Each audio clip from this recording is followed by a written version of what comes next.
ایک بنی اسرائیل کا بڑا گنہگار شخص تھا جس کے دن رات گناہوں میں گزرتے تھے۔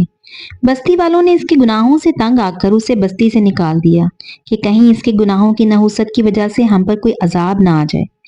آخر بھوک پیاس کی وجہ سے آخری لمحے آن پڑے تو اس نے کچھ ان الفاظ میں رب کو پکارا: اے اللہ، دیکھ آج تیرے بندے کے سارے ناطے رشتے ٹوٹ گئے ہیں۔ میرے پاس کوئی ایک گھونٹ پانی پلانے والا بھی نہیں ہے۔ اگر تو مجھے معاف کر دے اور تیرے معاف کر دینے سے تیری سلطنت میں کوئی کمی آتی ہے یا مجھے عذاب دینے سے تیری بادشاہی میں کوئی اضافہ ہوتا ہے تو پھر میں تجھ سے کوئی سوال نہیں کرتا، لیکن اگر نہ تیری سلطنت میں کمی آتی ہے نہ مجھے عذاب دینے سے تیری بادشاہی میں اضافہ ہوتا ہے تو دیکھ آج میرے پاس کوئی نہیں ہے، تو میرا گواہ ہے اور میں نے بڑوں سے سنا ہے کہ تو غفار ہے، رحیم ہے، تو اگر تو مجھے معاف کر دے تو یہ تیری کرم نوازی ہوگی۔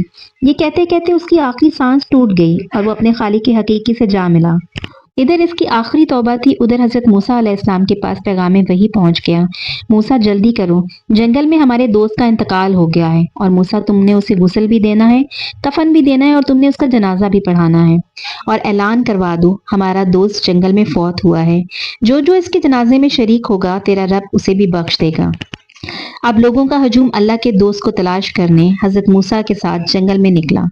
جب حضرت موسیٰ علیہ السلام نے اس شخص کو تلاش کر لیا تو لوگ اس کی دید کے شوق میں آگے بڑھے، مگر جیسے ہی چہرہ دیکھا فوراً پیچھے ہٹ گئے اور حضرت موسیٰ علیہ السلام سے کہنے لگے: ارے حضرت، یہ تو وہ بدکردار شخص ہے۔ حضرت موسیٰ علیہ السلام بھی حیرت میں آ گئے۔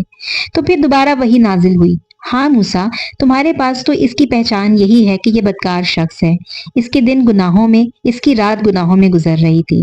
لیکن موسیٰ سن لو، جب اس کے سانسیں ٹوٹ رہی تھی، جب اس کے رشتہ دار پاس نہیں تھے تو یہ ساری رات گڑ گڑا کر ہمیں پکار رہا تھا، تو موسیٰ ہماری رحمت نے گوارا نہ کیا۔ اور موسیٰ اگر وہ آخری لمحے میں یہ کہہ دیتا: یا اللہ میرے ساتھ ساری انسانیت کو بخش دے، تو میں ساری انسانیت کو بخش دیتا۔ یہ ہے ہمارا رب، 70 ماؤں سے زیادہ محبت کرنے والا۔